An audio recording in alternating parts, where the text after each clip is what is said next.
Salve progressistas, eu sou o Clayson. Estamos de volta com mais uma edição do Clayson News. O Clayson News a gente interrompeu um período porque é um tipo de vídeo que é muito difícil de fazer porque ele é grande.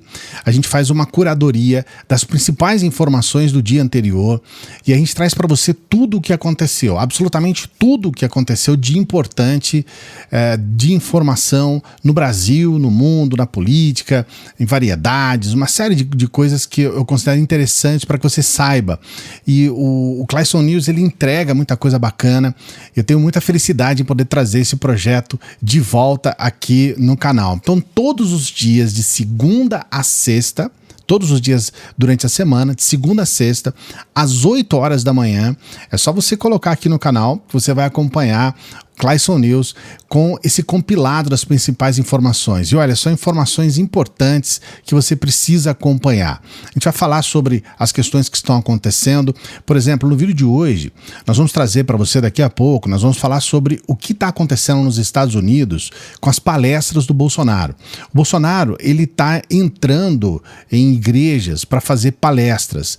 E essas palestras, por exemplo, a que ele fez agora, nesse final de semana, é uma situação muito preocupante, porque o Bolsonaro continua instigando esses fanáticos com mensagens de ódio. É uma situação que faz com que o Bolsonaro, mais uma vez, complique muito a situação da nossa democracia. E olha, eu vou dizer uma coisa para você, parece que não tem jeito. Ele está fazendo de tudo para ser preso e mais uma vez, nessa palestra desse final de semana, ele inventa coisas sobre o processo eleitoral brasileiro. Mais uma vez ele coloca em xeque o processo eleitoral brasileiro. A gente lamenta muito por isso, é muito triste ver isso, porque afinal de contas é exatamente aquilo que a gente não quer agora. A gente está dentro de um processo democrático, estamos vivendo um novo governo, o Bolsonaro parece não aceitar isso e ele continua falando coisas absurdas. Você vai ver aqui, eu vou trazer trechos dessa palestra, você vai acompanhar. E ele continua realmente falando coisas sem sentido a respeito de tudo isso. A gente vai tratar sobre esse assunto nesse vídeo de hoje, daqui a pouquinho. A gente vai falar também sobre várias outras questões, as questões que estão movimentando as redes sociais, tudo o que aconteceu no final de semana. Então, se você estava aí na praia, para onde não choveu, se você estava desatento com alguma coisa, agora você vai saber tudo o que aconteceu. Então, esse especial que a gente faz aqui, o Clayson News, a gente vai começar a fazer agora de segunda a sexta, às 8 horas da manhã. E eu quero começar hoje falando a respeito da Michelle Bolsonaro. Só que antes, eu tenho que fazer aquele pedido, né? Eu vou fazer algumas vezes aí, dê o like no nosso vídeo e se inscreva no nosso canal. Se você quer estar bem informado, bem informada, se você quer saber o que está acontecendo no Brasil e ter análises, no caso aqui do Clayson News, são análises mais rápidas, mas são análises importantes, por favor, se inscreva no canal e ative o sininho. É uma forma que você tem de ajudar o nosso trabalho, fazer com que a gente continue aqui trabalhando para você, melhorando e nos aprimorando. Então, por favor, se inscreva no canal e dê o like, hein? Não se esqueça do like. A Michelle, ela foi assunto nesse final de semana e ela foi assunto também durante a semana passada quase que toda. Por quê? Porque descobriram que a Michelle, ela resolveu retirar as moedas que tem num lago lá no palácio. E com isso ela inclusive matou as carpas, que eram presentes do Japão para o Brasil. Então, quer dizer, ela simplesmente, numa situação completamente sem sentido, ela retirou aquelas moedas. E ela depois falou que acabou doando essas moedas. Nessa informação aqui, né, do Metrópolis, ele diz: Michelle Bolsonaro, relatos apontam que moedas do Alvorada chegaram à ONG religiosa apenas nessa semana. Após a reportagem do Metrópolis, a Michelle Bolsonaro, ela disse que a doação foi entregue no dia 8 de janeiro, mas o vídeo foi gravado na última terça. Então, quer dizer, depois que começou essa polêmica toda, aí é que ela foi fazer a doação. E é uma coisa ridícula, pouco mais de R$2.000.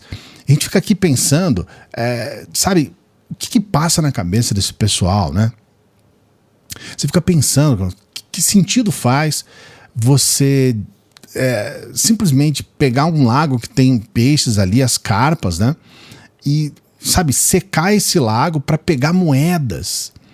E agora ela parece que fez essa doação para a ONG, mas assim, bem depois que surgiu essa polêmica. Eu acredito até que se não tivesse surgido essa polêmica, ela não teria feito essa doação. E o Bolsonaro, inclusive, fala sobre isso nesse vídeo que ele gravou final de semana, na palestra que ele fez lá nos Estados Unidos. A gente vai mostrar para você. Uma outra questão que foi também uma polêmica foi essa situação da Michelle, que é outra coisa absurda, dela ser acusada de colocar silicone com dinheiro público. Olha o nível, gente. A Michelle, ela diz que todos os custos do procedimento, incluindo as próteses que ela colocou, os custos do hospital, da equipe de cirurgia, elas foram pagas por esse médico aí, o Regis Ramos, né? E eu quero que você coloque aqui no comentário o que você acha. Você acha realmente que esse médico fez essa doação para ela? E que sentido faz, né, esse médico fazer essa doação? É um comentário que eu gostaria que você colocasse aqui no vídeo, né? O que você acha a respeito disso? Tem esse boato de que ela acabou pagando com dinheiro público, aí depois o médico foi lá e falou, não, fui eu mesmo que paguei. Então, quer dizer, ela teve as próteses de graça, pelo que está sendo colocado. Essa foi uma polêmica também que envolveu a Michelle nesse final de semana. A outra questão... inclusive foi abordada pelo próprio blog do Noblar, né?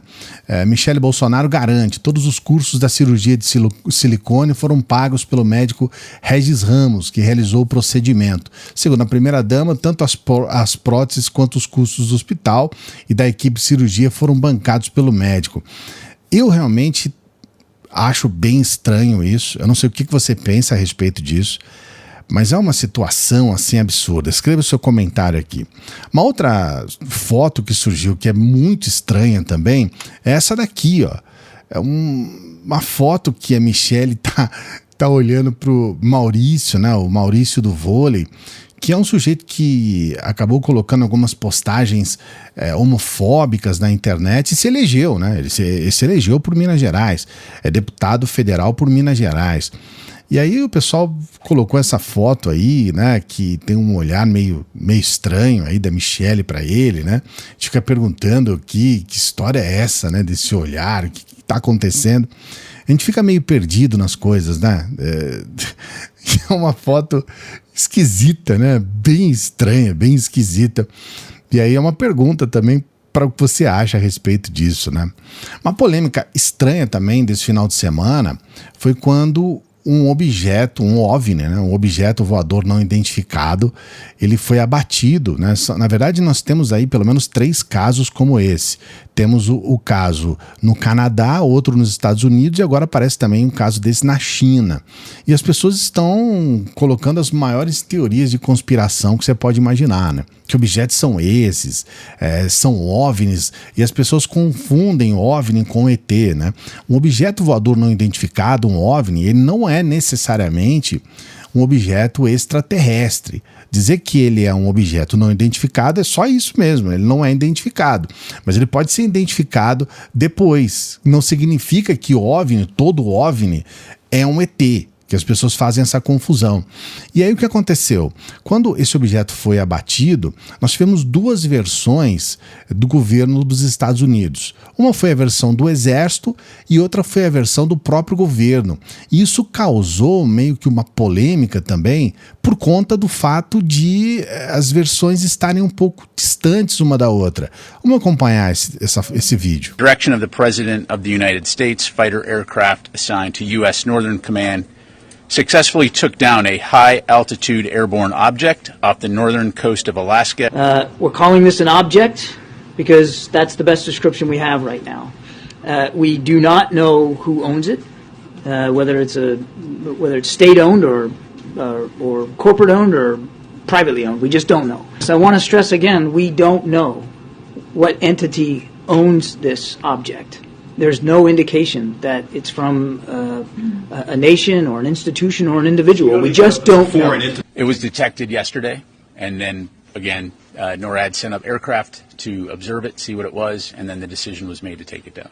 The object was about the size of a small car, so not similar in size or shape to the high-altitude surveillance balloon that was taken down off the coast of South Carolina on February 4. And we don't understand the full purpose. We don't have any information that would confirm a stated purpose for this object.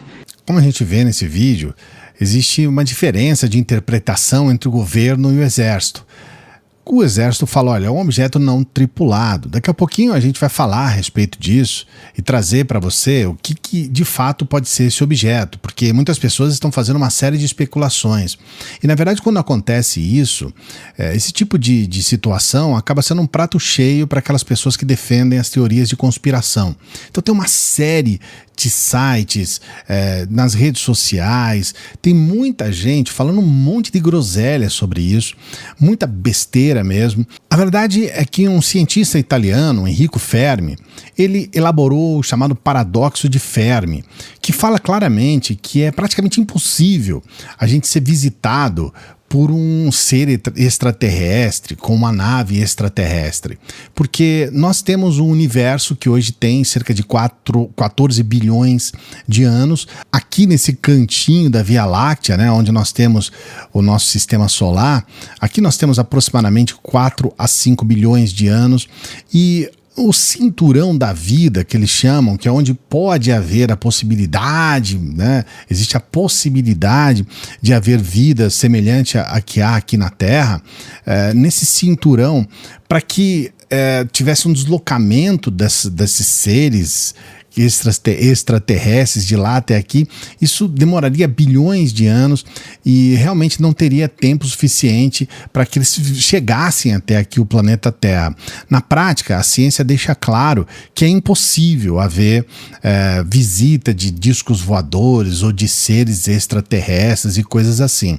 Eles utilizam teorias científicas que ainda não têm uma comprovação, como são as wormholes, né, os buracos de minhoca, para dizer que há uma dobra do tempo e que eles podem furar essa dobra e aí, por intermédio inclusive dos buracos negros, eles podem passar a enganar, digamos assim, o tempo, dependendo da velocidade e uma série de questões, mas tudo isso é pura especulação e muita coisa de anticiência. Então, é verdade que é muito provável que haja vida fora da Terra, mas essa vida, muitas vezes, ela não vai ser um hominídeo, né? Alguém em forma parecida com a nossa. Muito provavelmente, é quase certeza absoluta, que inclusive até aqui no Sistema Solar tem algumas luas de outros planetas aqui do Sistema Solar que podem ter vida, mas é uma vida bem primitiva. Fala-se em bactérias, em seres praticamente invisíveis, né? Ou microscópicos. Então, assim, a gente ainda está num processo em que uma situação como essa cria uma série de teorias de conspiração. O que eu quero que você compreenda é que a possibilidade de que o que foi abatido lá seja um ser extraterrestre, ela é praticamente impossível. E daqui a pouquinho nós vamos trazer para você qual seria a conclusão final de tudo isso. Mas antes eu quero colocar um pouquinho aqui das brincadeiras e dos memes que as pessoas criam na internet, porque é muito bacana, né? Uma delas é essa chegada desse ser extraterrestre aqui na Terra, né? Olha como que ele chega, esse disco voador espetacular, né? Chegando e invadindo o nosso planeta. Essa postagem ela foi muito divulgada e é um meme espetacular, pô. Olha só, ele dá uma engripadinha ali, não consegue subir. Nós temos também um outro meme que eu gosto bastante, que é do ET mesmo, né? Um ET que chega aqui, né? A gente pode observar aqui a natureza dele. Aí está o ET, né?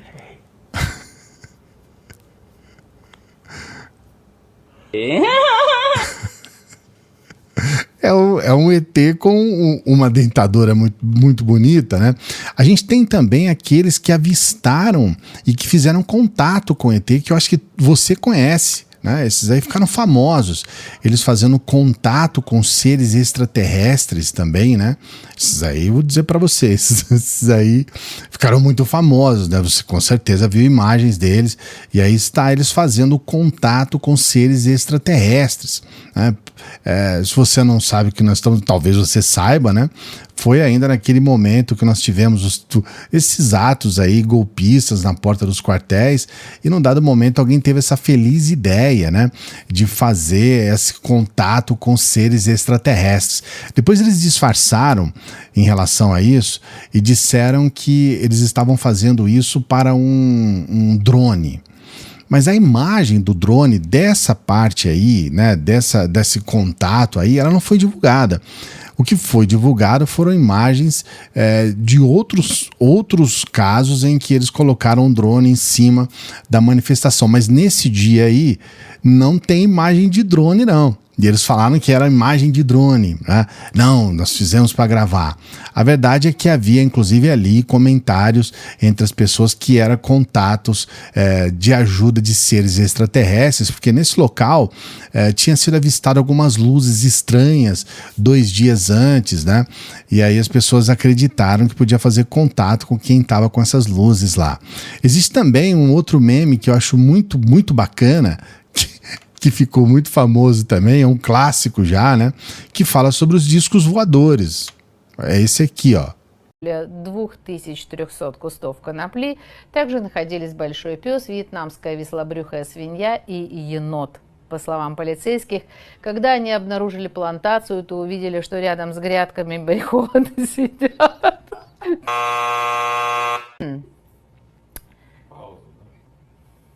Полиция Канады обнаружила плантацию.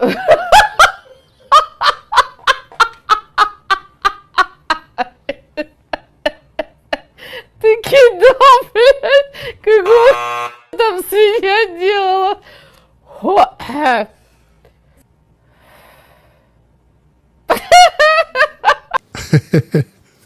Maravilhoso, né? Já é um clássico, né? Esse caso aí dos seres extraterrestres. E agora, nesse final de semana, o pessoal não perdoa. Aí já colocaram aí esse meme que é muito famoso também, né? Muito bacana, né? Mas o Metrópolis, ele já trouxe o que seria uma resposta para tudo isso, né? Estados Unidos crê que objetos voadores derrubados no Alasca e Canadá eram balões. A suspeita é que OVNIs eram objetos semelhantes ao balão chinês gigante que o governo americano acusa de ser usado para espionagem. Então, eu acredito que a possibilidade de ser balões ela é gigantesca e praticamente certa, né? Não tem muita conversa a respeito disso. E é importante a gente entender, né? A possibilidade de seres extraterrestres, de ETzinhos, de navezinhas, ela é praticamente impossível. Então pesquise aí o paradoxo de Fermi ou de Enrico Fermi, esse cientista italiano, porque ele faz cálculos matemáticos e apresenta isso com muita facilidade para que a gente possa entender. Uma questão que eu considero importante, que é uma ideia agora que está sendo abordada dentro do governo Lula, é a preparação para o programa de câmeras e uniformes policiais. Isso já acontece no primeiro semestre. A Polícia Rodoviária Federal ela pode aderir, especialistas avaliam que a proposta é positiva, inclusive para os agentes, mas eles defendem um planejamento. E o que é essa ideia que a gente precisa colocar aqui para você? Desde quando começaram a utilizar câmeras em policiais, houve uma diminuição muito grande do número de pessoas mortas em ações. Então, essas câmeras elas precisam ser urgentes para o Brasil todo, para todo o país, e a ideia é realmente genial, digna dos parabéns. O governo Bolsonaro simplesmente negou a utilização. O governo de São Paulo, né, o Tarcísio, ele chegou a falar em campanha que ele também era contra essas câmeras, mas na verdade as câmeras elas são importantes para a sociedade e são importantes inclusive para os próprios agentes. Então nós somos a favor, nós defendemos. O próprio governo Lula agora vai implantar e a partir do segundo semestre muita coisa boa pode acontecer para a gente ter uma ação mais objetiva por parte dos policiais. Agora essa daqui, ela realmente ela foi muito interessante porque ela mostra simplesmente como que as coisas vão acontecer com o PL.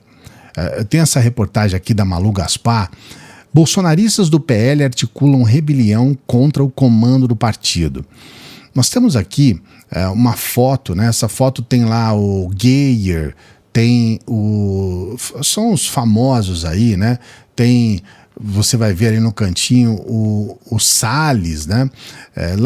Bem na beirada ali o Maurício do vôlei, na frente está o Bananinha, tem o Nicolas, né? São vários aí que estão nessa foto, que são bolsonaristas, que são do PL e que realmente vão estar numa situação em breve muito complicada ali. E o PL, ele tem tudo para rachar. Absolutamente tudo, porque o PL é um partido que tem essa união, é mais ou menos como União Brasil, né? União Brasil são 3 forças diferentes dentro do mesmo partido, uma força mais voltada para o progressismo, que quer aderir ao governo Lula, outra força mais voltada para a direita, a extrema-direita, que quer fazer oposição ao Lula.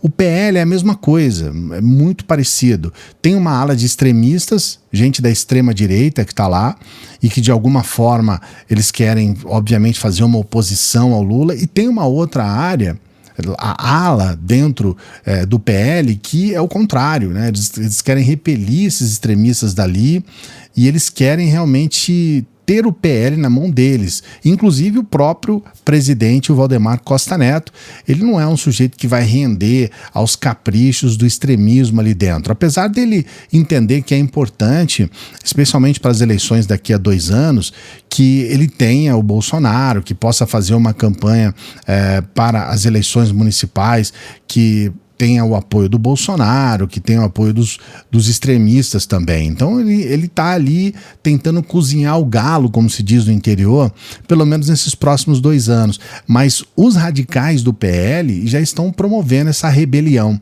Eu quero saber o que você acha. Coloca aqui no comentário. Qual você acha que vai ser o futuro do PL? O que você pensa que pode acontecer com o PL nesses próximos anos? Você acha que o partido segue firme e forte, coeso, todo mundo unido ali dentro nesses próximos anos? Ou você acha que pode ter um outro caminho? Coloque o seu comentário aqui, eu quero saber o que você pensa a respeito disso. Agora nós vamos falar da Regina Duarte. E olha, sinceramente eu não consigo entender, né? A Regina Duarte, ela postou uma nova fake news e ela mistura fé, consciência e urnas, né, nessa reportagem aqui do Metrópolis, e ela tem um vídeo postado que mostra uma fala de um procurador desacreditando os resultados das eleições, né? A Regina Duarte, que foi secretária de Cultura de Bolsonaro. E aqui nessa postagem da Regina Duarte, realmente é uma situação vergonhosa, vexatória, que a gente vê que não tem jeito, né? Lula não foi eleito pelo povo, ele foi escolhido e eleito pelo STF e TSE. Lula não foi eleito pelo povo brasileiro. E aí tem esse vídeo, nem vou colocar o vídeo aqui, tá?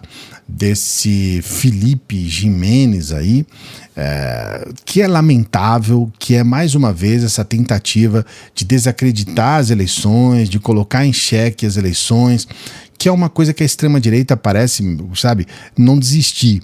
A gente lamenta porque, na verdade, a gente gostaria que a gente pudesse seguir em paz e que as coisas pudessem acontecer com tranquilidade no país, que a gente pudesse ter a democracia prevalecendo, na verdade, sendo respeitada, e que o Lula pudesse governar em paz, fazendo o seu trabalho, sem ter essas discussões, esses debates, essa situação lamentável que a gente está vendo por parte da extrema-direita. Infelizmente, é uma prática, uma regra. Daqui a pouco você vai ver o vídeo aqui, Bolsonaro negando mais uma vez o resultado das eleições, e a Regina Duarte entra nessa onda aí de negacionismo. Aliás, uma das últimas postagens dela, ontem à noite, domingo à noite, é uma postagem que fala sobre olha isso daqui, cara. Você pode ser LGBT, aí coloca um monte de letras, né? Mas você só tem 2 opções, ginecologista e urologista. Uma postagem completamente homofóbica, que tenta descredibilizar, né, toda essa luta da comunidade LGBTQIAP+. E aí, sabe, é o extremismo. Eu lamento muito, porque tinha um enorme respeito pela Regina Duarte, que é uma atriz que é reconhecida pelo seu talento, né? Tem papéis memoráveis, especialmente na teledramaturgia, mas o que aconteceu com ela e com a Cássia Kiss é algo que você desconhece, não dá para acreditar realmente o ponto em que essas atrizes estão, parecem até fora de si, né?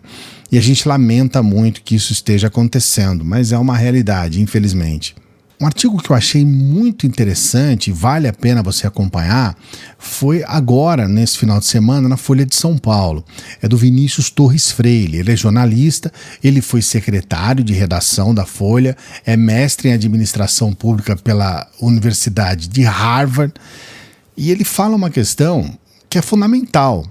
Ele diz o seguinte: Lula tem de expor muito mais a herança maldita de Bolsonaro. E ele está corretíssimo nisso. Nós estamos com uma situação na comunicação do Lula que precisa ser resolvida.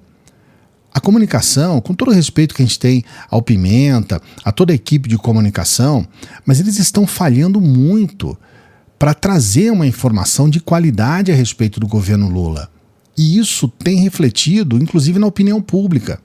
Então, muitas dessas questões que eles envolvem a respeito das narrativas de extrema-direita parecem prevalecer mais do que é verdade, como sempre foi, né? Eles sempre trabalharam muito dentro das fake news. E agora a gente precisa contar, a gente precisa falar para a sociedade o que de fato está acontecendo. O governo precisa denunciar crime em vacinas, educação, estatais, estradas e muito mais.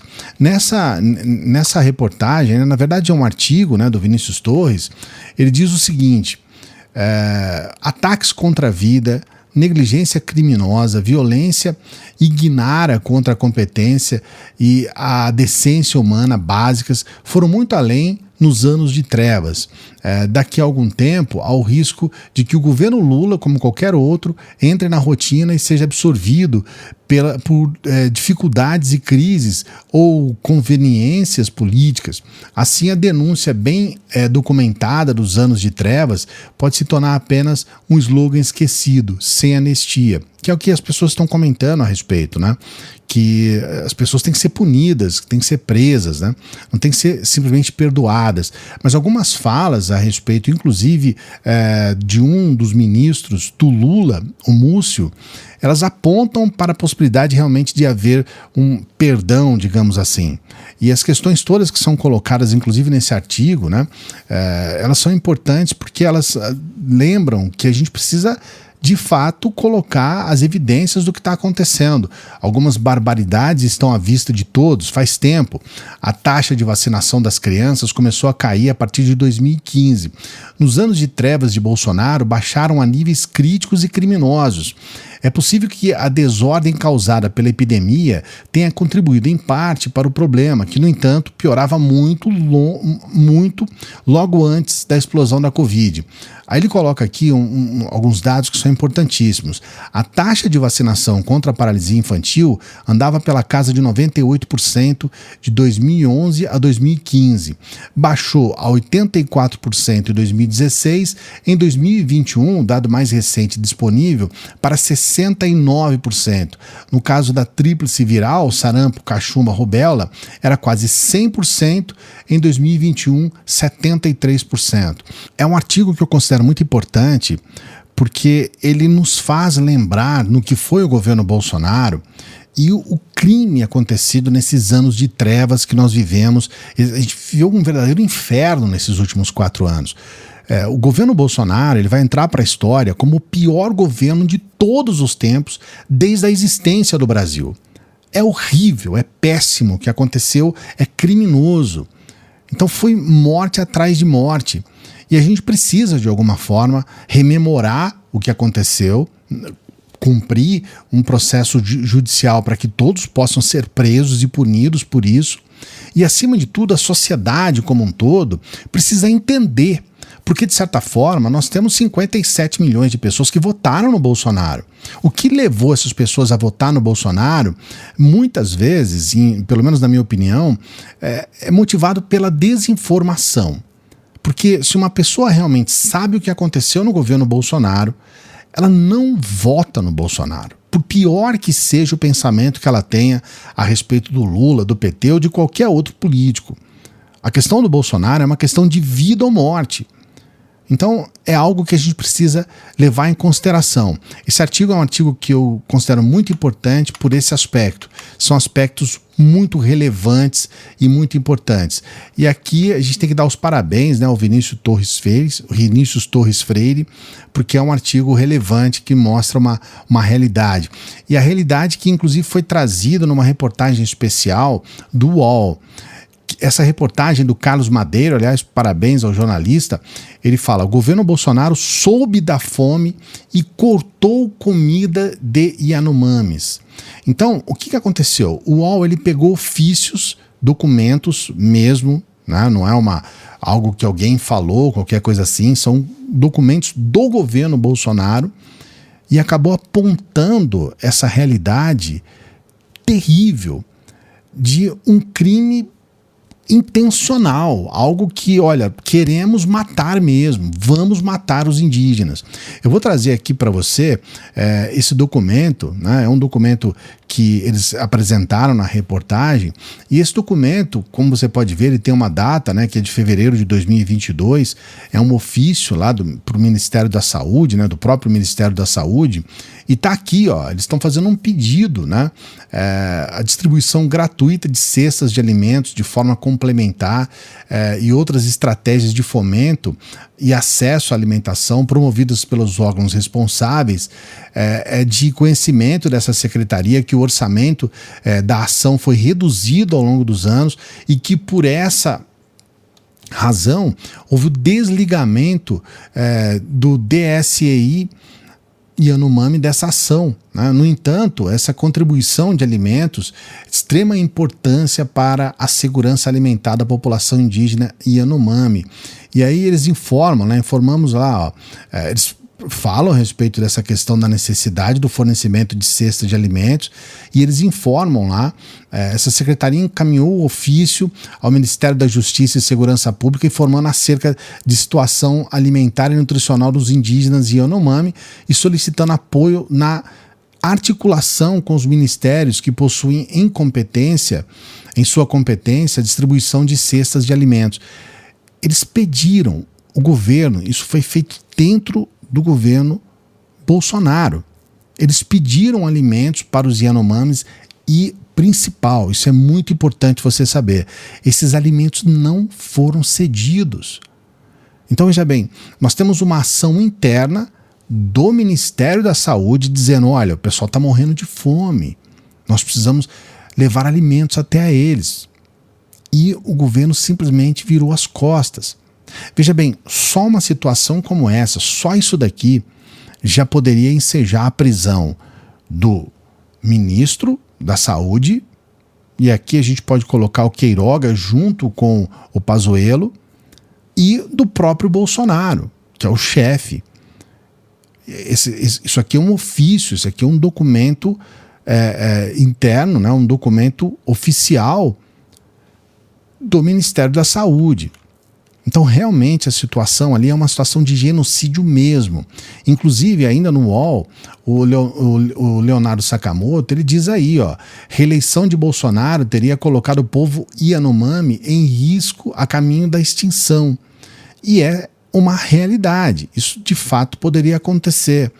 O Sakamoto ele diz o seguinte: os documentos revelados pelo UOL foram enviados entre junho de 2021 e março de 2022 aos Ministérios da Justiça e da Cidadania, pedindo comida e alertando para a fome desse povo. Não tiveram resposta adequada. Prova disso foram as 570 crianças de até 5 anos mortas nos últimos 4 anos, segundo o levantamento do portal Sumaúma, e outras 100 neste ano, segundo o governo. Enquanto colocava em prática o seu projeto de limpar a terra indígena em Yanomami, a fim de garantir conforto para sua base eleitoral, Bolsonaro negava a existência da fome em todo o Brasil. Para ele, esse tipo de acusação era eleitoreira e coisa de comunista. Inclusive, foi dito, né, naquela ocasião que nós tínhamos aí uma porcentagem da população que era somado aí cerca de 33 milhões de pessoas que estavam passando fome, e ele simplesmente negava isso, e ele simplesmente não dava absolutamente nenhuma importância para isso, o que é muito lamentável. Agora, recentemente, foi recuperada uma imagem do Bolsonaro recebendo pepitas de pedras preciosas dos garimpeiros. Nós tivemos aí o registro de cerca de 20 mil garimpeiros em terras indígenas. E aqui o Bolsonaro recebe essas pepitas numa cara de pau gigantesca, como se realmente isso fosse algo moral. Veja esse vídeo.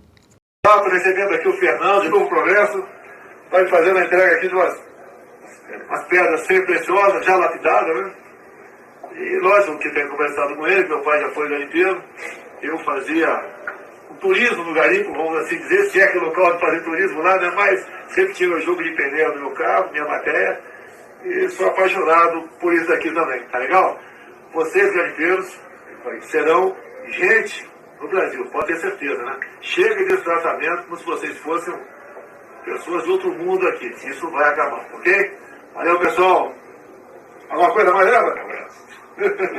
Isso é profundamente revoltante, é algo inacreditável e mais uma vez é uma prova de que o Bolsonaro e seu governo como um todo, né, seus ministros, eles favoreceram os criminosos que invadiram terras indígenas, contaminaram a água, destruíram o meio ambiente, deixaram aqueles indígenas sem água. Agora, recentemente, houve um debate sobre levar água potável para eles, porque eles ficaram sem condições de consumo de água e acabaram ficando doentes porque começaram a contrair uma série de doenças em função desse desastre que foi provocado ali pelos criminosos que invadiram as terras indígenas. Então a gente precisa levar isso em consideração e entender que o problema criado pelo Bolsonaro é muito grande e precisa ser resolvido de alguma forma e não tem como esperar, né? Porque agora, só no começo do ano, nós tivemos aí dezenas e dezenas de mortos em função de tudo o que aconteceu até aqui. Então, uma situação complicada. Aliás, eu quero falar aqui para você sobre o Novo. Nós vamos falar em duas partes. Na primeira parte é esse pedido aqui, que eu vou dizer uma coisa para você. Deputado do Novo quer proibir o governo Lula de se chamar governo Lula. Você tá pensando que eu tô fazendo uma piada? Não, sério. Você acha que eu tô fazendo uma piada? Na ânsia de implicar com tudo e assumir na força que o nome do presidente tem entre o povo, o parlamentar bolsonarista entra na justiça com pedido esdrúxulo. Olha isso aqui, gente. O que chama atenção é que o partido de Camozato, espécie de legenda bolsonarista envergonhada e cínica, foi sigla que manteve mais fiel na Câmara dos Deputados ao governo extremista, caótico e beligerante de Jair Bolsonaro, atrás apenas do próprio partido do ex-presidente. A gestão de Bolsonaro ficou conhecida pelo culto grotesco à personalidade do líder radical, que em tudo era enaltecido, quase como um ditador, e que desfilava pelo país em suas motociatas, gastando milhões dos cofres públicos apenas para ser saudado pelos seus fanáticos e violentos seguidores e usando os órgãos de imprensa estatal para divulgar as infames arruaças. Pelo visto, Camozato não via problema nisso. Mas o governo Lula chamar-se governo Lula não pode. Quer dizer, governo Bolsonaro pode chamar governo Bolsonaro, governo FHC pode chamar governo FHC, mas governo Lula não pode. Um outro fato que salta aos olhos é a demissão tácita, ainda que inconfessável, de que Lula tem um colossal apelo junto ao povo. Um dos argumentos do bolsonarista não assumido é que, no imaginário popular, governo federal e governo Lula são expressões intercambiáveis, promovendo continuamente a captura do poder público por parte de um agente público. Ele assume o poder político eleitoral do atual presidente ao implorar à justiça que Lula não se associe ao governo que é seu, conquistado nas urnas. É a bizarrice da bizarrice.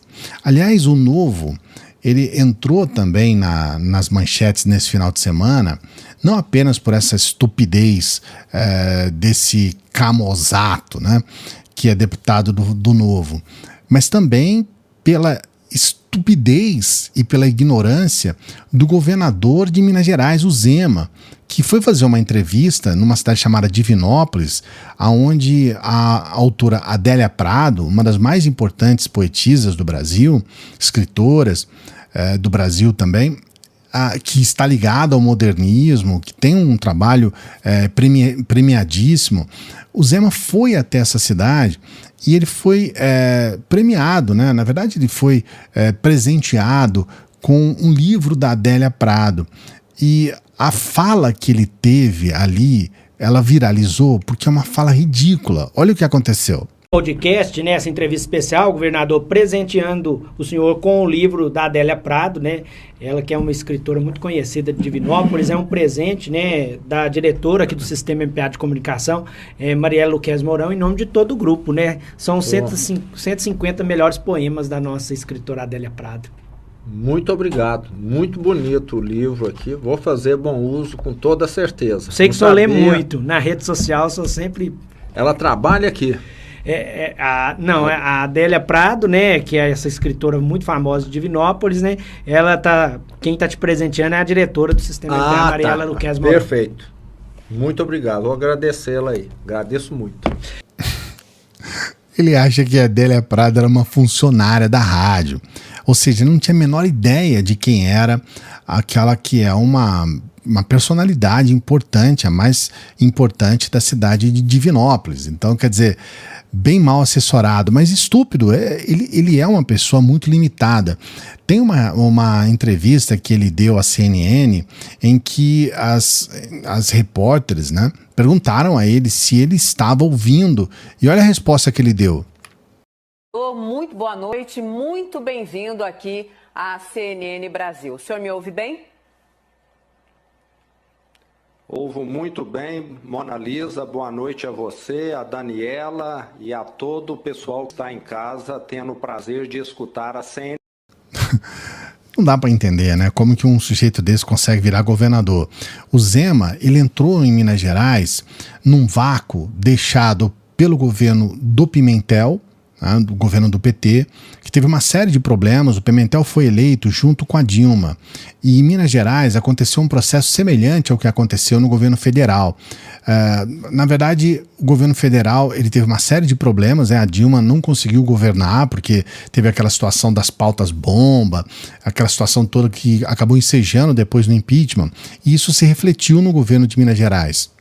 Uma dívida muito grande do governo, uma situação muito difícil de levar adiante, porque era importante que essa dobradinha, né, entre o governo estadual de Minas Gerais e o governo federal pudesse fazer aí um trabalho em conjunto. Mas isso não foi possível e o Pimentel acabou tendo um governo muito ruim, muito criticado, atrasou salários e tudo mais. Paralelo a isso, aconteceu no mesmo período aquela situação em que o Aécio Neves foi pego numa situação em que estava falando como se fosse um mafioso, né? Se a gente não conseguir fazer ali como a gente quer, a gente mata a pessoa. Aquela fala dele marcou muito, né, os eleitores em Minas Gerais. E aí os dois principais grupos, os grupos que realmente tinham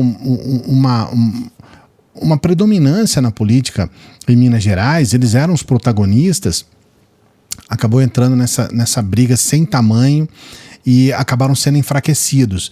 E aí o Zema entra no momento em que o espaço todo estava aberto para ele. E ele entrou nessa onda bolsonarista, que é muito forte em Minas Gerais, era muito forte, né? Naquele momento, Minas Gerais elegeu o Bolsonaro. Agora, em 2022, não, mas naquele momento elegeu o Bolsonaro e era uma onda que ele se aproveitou muito bem, porque ele vinha no Novo, que era um partido que, inclusive, naquele momento tinha uma certa...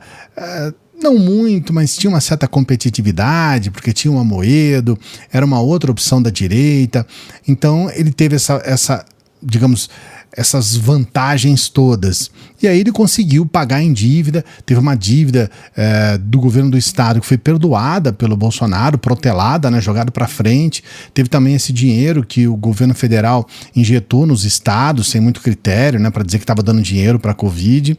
E o Zema soube trabalhar com tudo isso, pagou em dia as contas do funcionalismo, e aí com isso as pessoas passaram a achar que ele realmente era algo muito assustador, muito bom. Acabou se reelegendo no primeiro turno. Mas a gente vê claramente que a atuação dele no meio ambiente foi um desastre, né? Aconteceu Mariana, aconteceu Brumadinho, e até agora ele não deu uma resposta suficiente para isso, especialmente no sentido de punir aqueles que destruíram o meio ambiente em Minas Gerais. Então, assim, tem uma série de questões que envolvem o Zema que são muito lamentáveis, mas infelizmente se elegeu. E aí a gente vê a estupidez desse sujeito, né? É uma coisa lamentável. Outra questão que eu queria abordar com você é sobre essa reportagem que aconteceu ontem à noite, domingo à noite, na Band, em que eles fizeram uma entrevista com Lara Rezende, num programa especial que eles têm todas as noites de domingo, uma entrevista com o Lara Rezende, que é um dos criadores, um dos pais do Real. Ele é banqueiro, ele é um economista, e ele coloca uma situação que acaba meio que calando a boca das pessoas que fizeram críticas à briga do Lula com o Banco Central. E a Mônica Bergamo, ela explica esses detalhes dizendo: Lara Rezende critica juros altos do Banco Central e afirma que o Brasil pode enfrentar recessão séria. Ele critica terrorismo permanente sobre risco fiscal, que diz que a situação do país é razoável e que nada justifica a manutenção de taxas em nível elevado. Na reportagem ela diz o que o Lara acabou falando nessa entrevista que ele deu para a Band. O fato de que tivemos quebras no varejo leva bancos a retraírem drasticamente o crédito.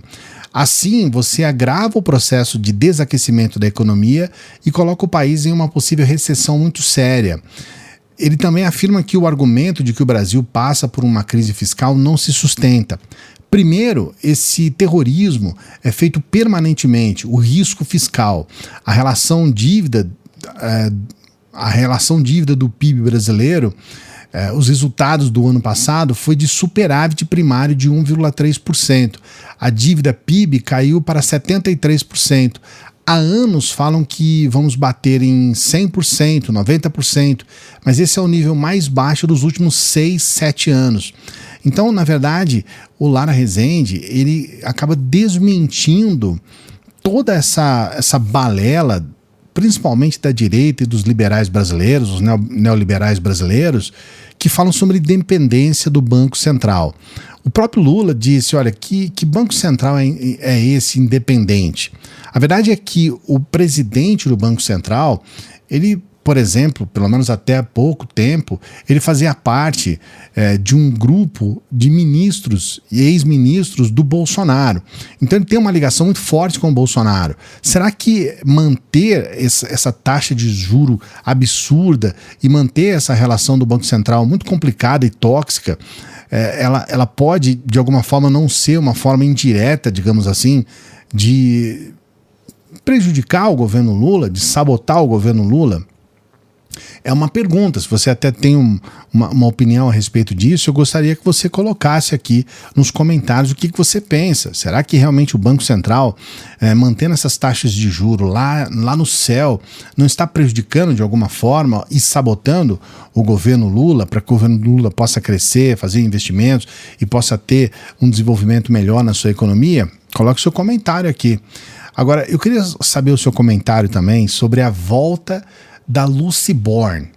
Então, na verdade, a gente poderia chamar de Lucy Reborn, que ela renasce, ela renasce das cinzas.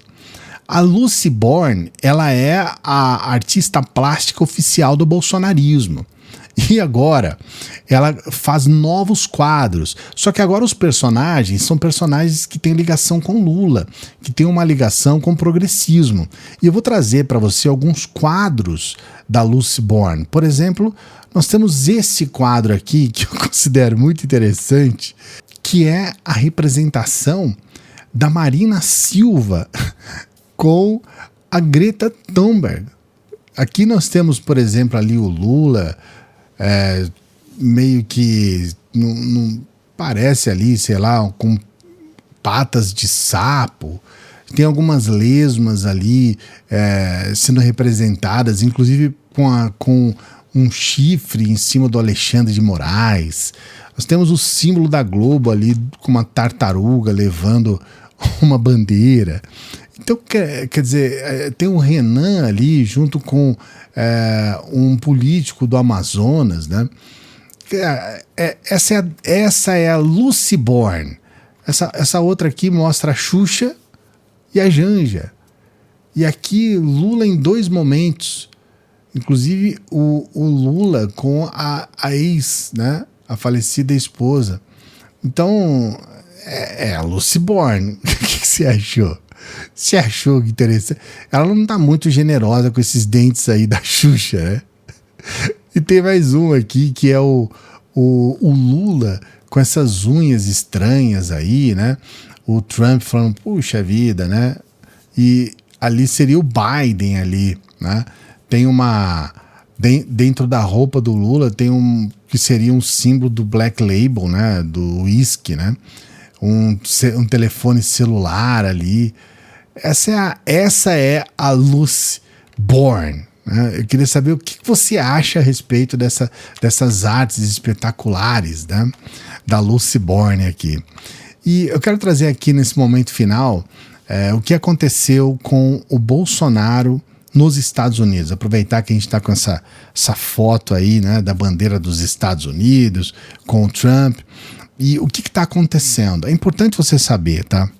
O Bolsonaro, ele agora está visitando igrejas. E a ideia dele, ao visitar essas igrejas, é novamente instigar essa militância imbecil que acaba batendo palma para tudo que ele faz. Eu considero realmente lamentável que isso aconteça, mas isso está acontecendo e eu quero trazer para você trechos de vídeos dessas palestras que ele está fazendo lá.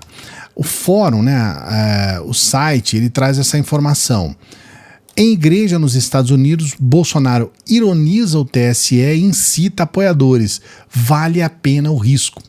Bolsonaro discursou para um pequeno grupo de fiéis em igreja evangélica de Boca Raton, na Flórida, um dia depois do encontro de Lula com Joe Biden na Casa Branca, e prometeu voltar ao Brasil nas próximas semanas.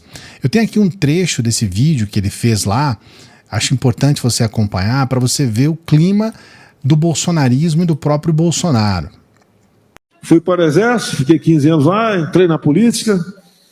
Em 2014, depois da reeleição daquela senhora, está indo ganhar quase 300 mil por mês lá em Xangai. Vai estar à frente de um banco. Quais as acusações da mídia contra mim no momento? Contra a minha esposa? Roubaram as moedinhas do lago. R$2.200 em moedinha. Foi entregue no início de janeiro para uma história de caridade. Agora estou sendo acusado de assassinar emas por obesidade. Não morreram em 4 anos. Parece que 2 morreram agora. Vem para cima da gente. Cartão corporativo. Por que caíram do cavalo no cartão corporativo? São 3 cartões, 2 não ficam comigo, fico lá com o GSI, para todas as despesas. O meu particular, que eu podia sacar até 17 mil por mês, para gastar sem prestar contas, quanto eu saquei ao longo de 4 anos? 0. Ontem um cara falou aqui nos Estados Unidos que o fim da direita, né? Fim do Bolsonaro, porque eu acho que o cara dorme pensando em mim. Vai estar diretamente ligado à perfeita narrativa a meu respeito. Narrativa, mentira. Realmente o cara tem que se preocupar. Não tem propostas. Infelizmente, estamos empobrecendo, mas vamos sair dessa. Não joguemos a toalha. Você vê que ele fala sobre o emprego da Dilma Mas ele não fala, por exemplo, sobre o que aconteceu com o Weintraub, o ministro de educação dele, que teve que sair fugido do Brasil porque havia xingado o STF e colocado o STF numa situação em que a fala dele era uma fala criminosa. O Weintraub foge do Brasil e ele vai para os Estados Unidos trabalhar também em uma instituição recebendo quase o mesmo tanto que a Dilma vai receber no BRICS. E a Dilma, ela estava ao lado, tem uma foto importante da Dilma, junto com os presidentes do BRICS, na ocasião, muitos deles estão lá até hoje, e que mostra claramente que, na verdade, ela tem sim uma legitimidade muito grande para estar à frente dessa instituição financeira do BRICS, porque ela acompanhou de perto, ela sabe o que ela está fazendo. Mas aí ele fala, vai ganhar um salarião, e ele fez a mesma coisa com o Weintraub, só que é um pouco diferente. O Weintraub saiu fugido daqui para não ser preso. E ele deu esse emprego, mais de 100 mil reais também, para o Weintraub, para ele poder trabalhar nessa instituição. Eu quero saber o que você pensa a respeito disso. A gente está aqui falando a respeito de uma série de assuntos e eu quero que você coloque a sua opinião a respeito de muitos assuntos que nós colocamos aqui. Nosso programa, né, esse Clayson News, né, o Clayson News é um projeto que a gente vai fazer de segunda a sexta, todos os dias, de segunda a sexta, às 8 horas da manhã. A gente vai se esforçar para trazer para você informação de qualidade, assuntos relevantes, para que a gente possa levar adiante um trabalho diferenciado aqui. E eu conto com a sua audiência, eu conto que você vai assistir aqui, eu vou fazer a minha parte. Eu vou estar todos os dias às 8 horas.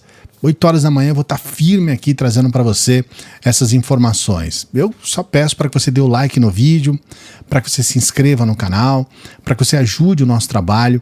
A gente sempre pede para as pessoas que chegam no final dos vídeos, e agora, depois de mais uma hora de vídeo, né, quase uma hora, é importante pedir para que você nos ajude. E você pode nos ajudar por intermédio de ser um membro aqui do canal, né? Você pode ser membro do canal, pode ser membro do nosso Apoia-se. É uma forma para você ajudar o nosso trabalho a seguir. O Clayson News tem um parceiro, é a primeira vez na minha vida, com quase 10 anos de canal, que nós estamos colocando uma pessoa para nos ajudar aqui, que é o Lázaro Rosa, que está começando agora aqui a nos ajudar, está começando a entender, a gente está acertando uma série de coisas aqui também. O Clayson News vai ficar muito redondo aí nos próximos dias. Já foi legal hoje, concorda comigo? E a gente precisa da sua ajuda para poder trazer parceiros para cá, para que a gente possa remunerar essas pessoas e para que a gente possa levar adiante o nosso trabalho. Então você pode nos ajudar, não só com o Apoia-se, mas você pode nos ajudar com qualquer valor pelo Pix. Então você pode fazer uma doação, se você puder, se você quiser, pelo Pix. Eu prometo, eu vou estar todos os dias aqui para você, de segunda a sexta, com o Clayson News. Portanto, próximo Clayson News amanhã, a partir das 8 horas da manhã. Grande abraço, uma boa semana para você.